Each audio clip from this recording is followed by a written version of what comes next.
Fala galera do YouTube, tudo bem com vocês? Sejam muito bem-vindos a mais um vídeo do nosso canal. Hoje nós vamos falar especificamente como cobrar uma obra de alto padrão em madeira. O assunto está bem interessante. Vamos falar sobre algumas matemáticas especiais. Vamos explicar como que você deve cobrar, como que você deve proceder quando chega algum projeto na sua mão para você orçar de grande porte. Então fica ligado no vídeo até o final, não esquece de curtir, comentar, compartilhar, fala a sua experiência, me diz aí o que você acha e vamos pro vídeo. Bom, vamos lá. No vídeo de hoje eu não vou tratar como que você deve orçar questões de materiais, tá? Eu vou tratar somente como que você deve proceder em questão de um orçamento de mão de obra. O que acontece? Nos dias de hoje tem crescido muitos escritórios, tem aparecido muitos escritórios especializados em projetos de madeira e tem tido muitas casas de alto padrão sendo construídas, principalmente com madeira engenheirada, que é um material fantástico e tem tomado grande proporção no Brasil por conta dos altos custos de madeira nativa. Então, madeira engenheirada tem tomado um espaço enorme. Tem tido muitas obras com madeira engenheirada e tem nascido novos escritórios com especialidade em projeto de madeira. E o que acontece? Nós, especialistas em mão de obra, temos tido contato com alguns projetos específicos e temos executado alguns grandes trabalhos aí, né, voltado na área da madeira. Eu queria tratar com você como que você deve proceder quando chega algum projeto desse para você poder orçar a sua mão de obra. Em um outro vídeo a gente fala como que você deve proceder para poder fazer um orçamento de material e mão de obra. Ainda que assim, essas mega obras, esses grandes trabalhos exigem que seja feito o cálculo de um engenheiro, tá? Tanto para dimensionamento das madeiras quanto para as conexões metálicas e parafusos que serão usados. Então é algo muito mais complexo, né? Diferente de um trabalho menor, né? Vou colocar um exemplo, tá? É diferente uma casa de madeira, pilar e viga de madeira, com conexões metálicas, parafusos especiais importados, de um trabalho de garagem, um telhado de garagem, um exemplo, né? Onde os vãos são menores, os dimensionamentos das madeiras são menores. Então, vamos supor que você está em contato com um escritório especializado em estrutura de madeira e ele passou um projeto para você, um projeto grande, onde você precisa determinar o seu valor de mão de obra para você poder pegar o serviço. Tá ok. Vou falar com vocês alguns pontos essenciais para você chegar num valor. Por quê? Não existe um valor tabelado disso. Não existe um valor tabelado para grandes estruturas. De repente, um trabalho de 300 metros quadrados, ele te dá mais trabalho, é mais difícil você fazer do que um de 1000 metros. E eu já vou te explicar por quê. Vou colocar um exemplo. Você pega um trabalho de 300 metros quadrados, onde é pilar e viga de madeira, e aí quando você olha no projeto, você fala, nossa, vai ser mamão com açúcar fazer. Beleza. E aí quando você chega no terreno para ver o acesso, como que chega material, como que chega a ferramenta, como fazer, aí se torna mais difícil. De repente esse trabalho de 300 metros quadrados, ele é em cima de uma montanha, onde você tem que pegar até um bug, como já teve casos que nós tínhamos obras que para chegar na obra você tinha que chegar de triciclo, né? E é toda uma logística para chegar material, é toda uma logística para você chegar até a obra, só que é 300 metros. Só que todo o acesso e todas as dificuldades envolvidas nisso te trazem um maior tempo de execução. Diferente, às vezes, de uma obra de 1000 metros, que tem acesso para você colocar munk, que tem acesso para você trabalhar tranquilamente. Então, tudo tem que ser analisado. Primeiro ponto que a gente analisa quando chega um projeto grande para nós. Primeiro ponto são as bitolas das madeiras. As bitolas das madeiras, elas são um dos pontos mais importantes porque vai determinar todo o peso do trabalho, né? De repente você pega um trabalho, chegou na sua mão um projeto, que esse projeto ele tem só bitolas especiais, peças de 20 por 40, pilares de 30 por 30, pilares de 10 metros. Então tudo isso você tem que analisar de início. Qual é o dimensionamento das madeiras. Segundo ponto, após analisar os dimensionamentos da madeira, entra muque, eu vou conseguir trabalhar no muque, ou eu não vou conseguir chegar muque no local e vou fazer esse trabalho somente com andaime. Cara, esse é um dos fatores também importantíssimos, porque faz toda a diferença na velocidade do trabalho. Cara, é fundamental você saber se dá para entrar muque ou se não dá, se você vai ter que fazer tudo no andaime, porque o tempo de um para o outro é infinitamente diferente. Você montar uma estrutura toda com muque e você montar uma estrutura toda no andaime, cara. Isso tem que ser analisado, tem que ser perguntado para o engenheiro, tem que ser perguntado para os responsáveis que te passaram o projeto, para você começar a tirar uma base.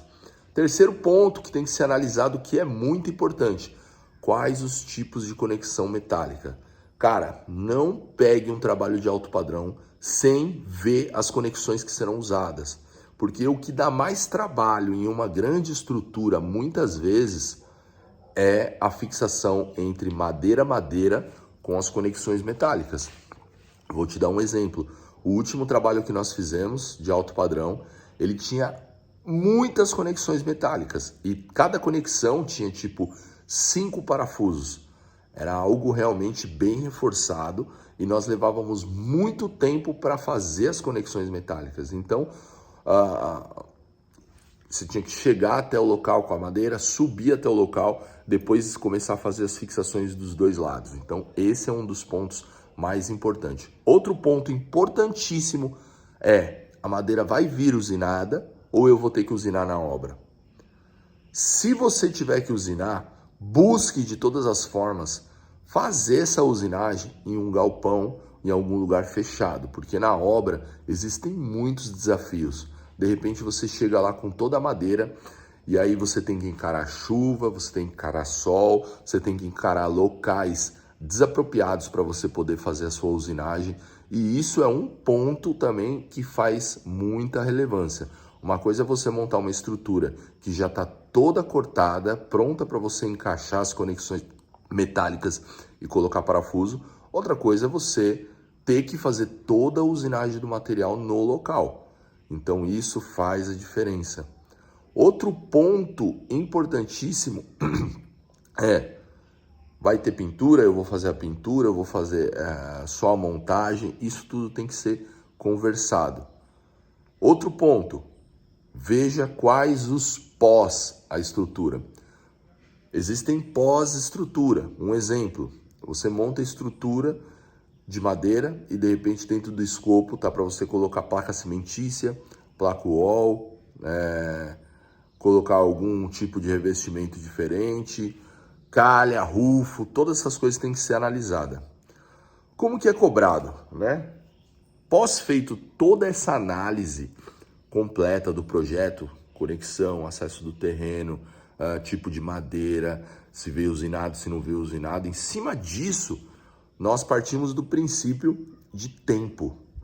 Então esse é o fator que vai determinar o valor que você vai cobrar da sua mão de obra, o tempo que você vai demorar para executar. Então assim, por que eu falei no começo que não existe um preço básico, não existe uma tabela? Porque cada um leva um tempo para fazer. E aí entra a matemática, porque depois de você fazer toda essa análise, você vai pensar dentro da sua cabeça ali, nos seus estudos, quanto tempo eu vou demorar para fazer, com quantas pessoas eu vou conseguir fazer, eu tenho que pagar aluguel, eu não tenho, quanto eu vou gastar de gasolina, quanto eu vou gastar, eu vou precisar comprar uma ferramenta especial para fazer esse serviço. Tudo isso tem que ser analisado. Após você analisar tudo isso, você vai dar o seu valor de acordo com o seu tempo. Porque o tempo ele é um dos pontos mais importantes. Porque veja bem, se você trabalha em uma obra e você tem 2 ajudantes, mais gasolina, mais hospedagem, você tem um custo fixo, que não dá para correr. Então veja bem, vou colocar um exemplo, tá? Um exemplo. Vamos colocar que o seu ajudante custe 150. Então, tá, 150 de cada um já são 300. Mais café da manhã e almoço para você e para mais 2. Vamos colocar que você gaste mais 100. Então já são 400. Mais 150 reais de gasolina por dia. Então você já está gastando 550 reais, sem contar o desgaste do teu carro, sem contar alguma ferramenta que você tem que comprar. Isso é 500 reais fixos. Vamos colocar aí que você gaste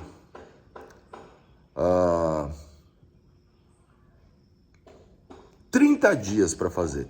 Na sua cabeça você vai demorar 30 dias para fazer.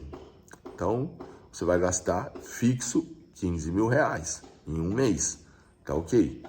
Só que vamos supor que você estudou todas essas coisas e tal, e aí você tem 15 mil de custo fixo, você colocou uma margem apertada de lucro para você, você fala, não, tô tranquilo, eu vou cobrar 22 mil para fazer o serviço, olha só. E aí você começa a fazer o serviço e aí parte de 30 dias, você leva 45 dias. Porque choveu, porque isso, porque aquilo. Cara, o seu lucro, ele vai embora. Por quê? É totalmente baseado em tempo. Quanto tempo você vai demorar para fazer o serviço. Porque você tem um custo fixo. Você tem um custo fixo que você não tem para onde correr. E se você coloca margens apertadas do seu lucro, cara, você está propenso a falhar no seu serviço. Porque uma obra grande, se eu estou falando de uma obra de 30 dias, tá? Geralmente quando é uma mega obra, no mínimo aí é 2 meses, né, para lá. Então, vou colocar um exemplo. Você fecha uma obra de 2 meses, você está pensando que vai fazer em 2 meses, dá o valor. E aí, por um acaso, chuva, mudança de projeto, uma série de coisas, madeira que veio errada, ferro que veio errado, atrasa tudo. E aí essa obra demora 5 meses. Cara, literalmente você está falido, você vai gastar todo o seu dinheiro, você vai pagar para trabalhar. Por isso que não podemos trabalhar na linha do risco. A linha do risco é perigosa demais, você tem que analisar todas essas coisas que eu falei para você, tudo direitinho, você tem que analisar os seus custos, você tem que analisar tudo isso, fazer uma matemática ferrenha e colocar o seu lucro em cima. Não trabalhe sem ter lucro. Senão não vale a pena você trabalhar na empreita. Aí, se você não tem a condição de conseguir cobrar um valor adequado, cara, infelizmente, busque trabalhar na diária de trabalho. Ó, a minha diária, com a minha ferramenta, com o meu carro, é tanto.